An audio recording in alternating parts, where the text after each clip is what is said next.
There was a student who lived in the garret and didn't own anything. There was also a grocer who kept shop on the ground floor and owned the whole house. The household goblin stuck to the grocer because every Christmas Eve it was the grocer who could afford him a bowl of porridge with a big pat of butter in it. So the goblin stayed in the grocery shop, and that was very educational. One evening, the student came in by the back door to buy some candles and cheese. He got what he came for, paid for it, and the grocer and his wife nodded good evening. This was a woman who could do more than just nod, for she had an unusual gift of speech. The student nodded too, but while he was reading something on the piece of paper which was wrapped around his cheese, he suddenly stopped. It was a page torn out of an old book that ought never to have been put to this purpose. An old book full of poetry. That's more of it, the grocer told him. I gave an old woman a few coffee beans for it. If you will give me 8 pennies, you shall have the rest. If you please, said the student, let me have the book instead of the cheese. There's no harm in my having plain bread and butter for supper, but it would be sinful to tear the book to pieces. You're a fine man, a practical man, but you know no more about poetry than that tub does. Now, this was a rude way to talk, especially to the tub. The grocer laughed and the student laughed. After all, it was only as a joke, but the goblin was angry that anyone should dare say such a thing to a grocer. A man who owned the whole house, a man who sold the best butter.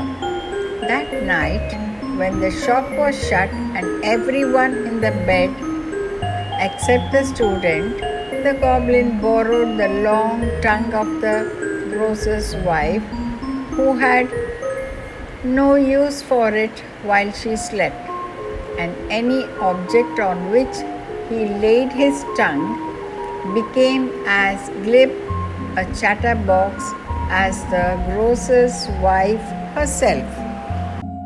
Only one object could use the tongue at a time, and that was a blessing, for otherwise they would all have spoken at once. First, the goblin laid the tongue on the tub in which old newspapers were kept. Is it really true, asked the goblin, that you don't know anything about poetry?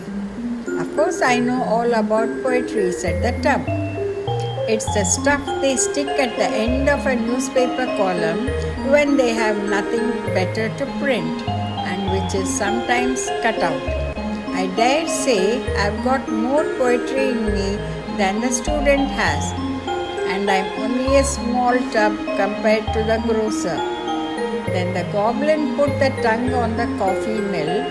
How it did chatter away! He put it on the butter cask and on the cash box.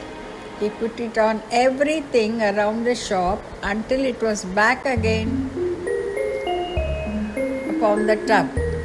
To the same question, everyone gave the same answer as the tub, and the opinion of the majority must be respected. Oh, won't I light into that student, said the goblin, as he tiptoed up the back stairs to the garret where the student lived. A candle still burned there, and by peeping through the keyhole, the goblin could see that the student was reading the tattered old book he had brought upstairs with him. But how bright the room was! From the book A clear shaft of light rose, expanding into a stem and a tremendous tree which spread its branching rays above the student. Each leaf on the tree was evergreen, and every flower was the face of a fair lady, some with dark and sparkling eyes, some with eyes of the clearest blue. Every fruit on the tree shone like a star, and the room was filled with song. Never before had the little goblin imagined such splendor. Never before had he seen or heard anything like it. He stood there on tiptoe, peeping and peering till the light went out. But even after the student blew out his lamp and went to bed, the little fellow stayed to listen outside the door. For the song went on, soft but still more splendid, a beautiful cradle song, lulling the student to sleep. "No place can compare with this," the goblin exclaimed. "I never expected it. I have a good notion to come and live with a student." But he stopped to think, and he reasoned, and he weighed it, and he sighed. "The student has no porridge to give me." So he tiptoed away back to the shop, and high time too. The tub had almost worn out the tongue of the grocer's wife. All that was right side up in the tub had been said, and it was just turning over to say all the rest that was in it, when the goblin got back and returned the tongue to its rightful owner. But forever afterward, the whole shop, from the cash box right down to the kindling wood, took all their ideas from the tub. Their respect for it was so great and their confidence so complete that whenever the grocer read the art and the theatrical reviews in the evening paper, they all thought the opinions came out of the tub. But the little goblin was no longer content to sit listening to all the knowledge and wisdom down there. No, as soon as the light shone again in the garret, he felt as if a great anchor rope drew him up there to peep through the keyhole.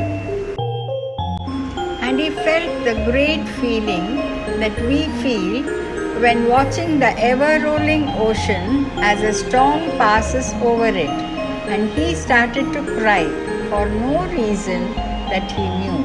But these were tears that left him strong and glad.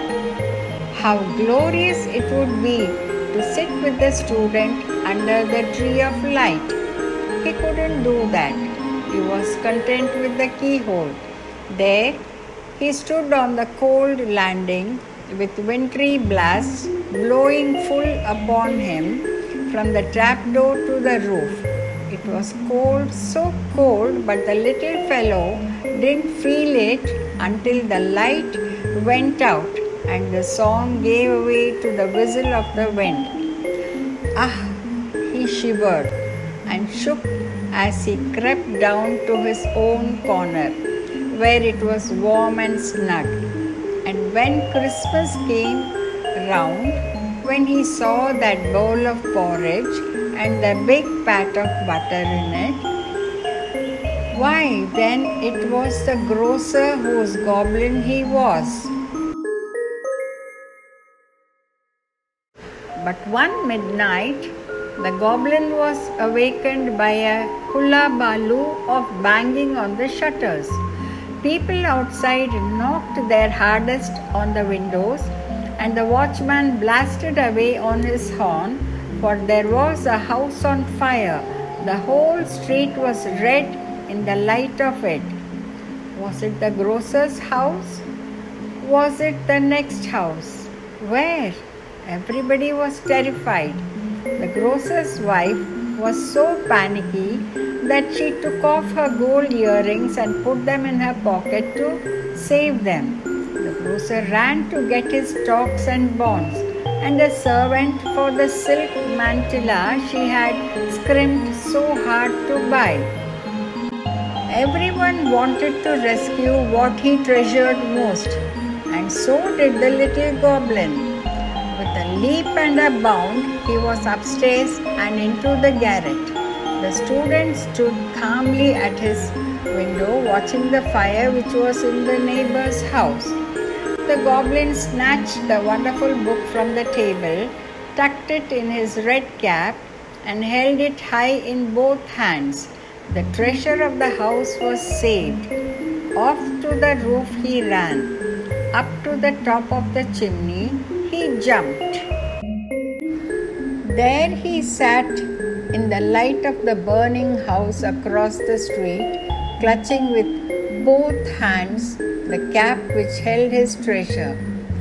Now he knew for certain to which master his heart belonged. But when they put the fire out and he had time to think about it, he wasn't so sure. I'll simply have to divide myself between them, he decided. I can't give up the grocer because of my porridge. And this was all quite human. Off to the grocer, all of us go for our porridge.